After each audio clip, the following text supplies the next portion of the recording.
வேணா ஜிம்மில் எப்பவும் வெயிட் தானே லிஃப்ட் பண்ணிருப்பான். இப்போ ஏதோ புதுசாக பண்ணுறேன்னா நீ என்ன வெயிட் லிஃப்ட் பண்ணாமல் ஏதோ பண்ணுறா? என்ன இது மாஸ்டர்? யோகா மாஸ்டர். யோகா நம்ம ஜிம்மில் யாரும் பண்ணி பார்த்ததில்ல. நீ எங்கே போய் கற்றுன்னு வந்த? வெளில கிளாஸுக்கு போய் கற்றுக்க மாஸ்டர். ஒரு வாரமாக கிளாஸுக்கு போகிறேன். ஓ சூப்பர்ப்பா. வெயிட் ட்ரைனிங் பண்ணுறவங்க வந்து யோகாலாம் பண்ணால் வந்து மசில் வந்து நமக்கு பண்ணும்போது தெரிஞ்சு மசில் வந்து ஸ்ட்ரெச் ஆகுது, அதுக்கப்புறம் ஃப்ளெக்சிபிள் ஆகுது, போன்லாம் ஸ்ட்ராங் ஆகுமா மாஸ்டர். அதே மாதிரி சூரிய நமஸ்காரம் பண்ணுறாங்க, நம்ம ஸ்கின்னுக்கும் ஆரம்பம் ரொம்ப நல்லது. இவ்வளோ பெனிஃபிட்ஸை சொல்லிட்டேன். அதை டெய்லி ப்ராக்டிஸ் பண்ணணும். நீ பண்ணலாம்.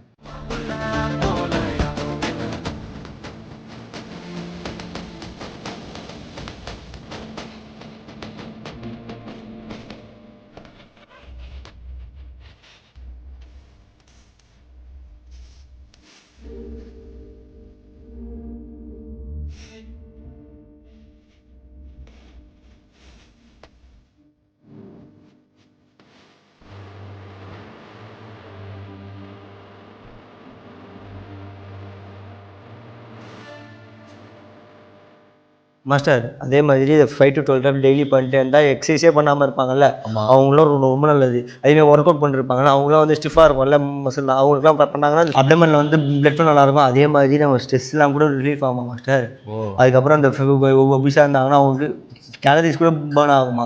அதே மாதிரி பொண்ணுங்களுக்குலாம் வந்து மென்சுரேஷன் வந்து இர்ரெகுலராக இருந்தால் அதெல்லாம் நல்ல பேலன்ஸ் ஆகுமா. ஒரு சூரிய நமஸ்காரத்தில் இவ்வளோ பெனிஃபிட் இருக்கா? அதே மாதிரி நான் சொன்னதெல்லாம் ஓகே, இந்த டயட்டும் கூட சேர்ந்து ஃபாலோ பண்ணால் பக்காவாக இருக்கும் மாஸ்டர். ஓகே, நான் இதை ரெகுலராக ஃபாலோ பண்ணுறேன். அப்புறம் யோகா கிளாஸ் வந்து நான் ஜாயின். ஓகே மாஸ்டர், பாய்.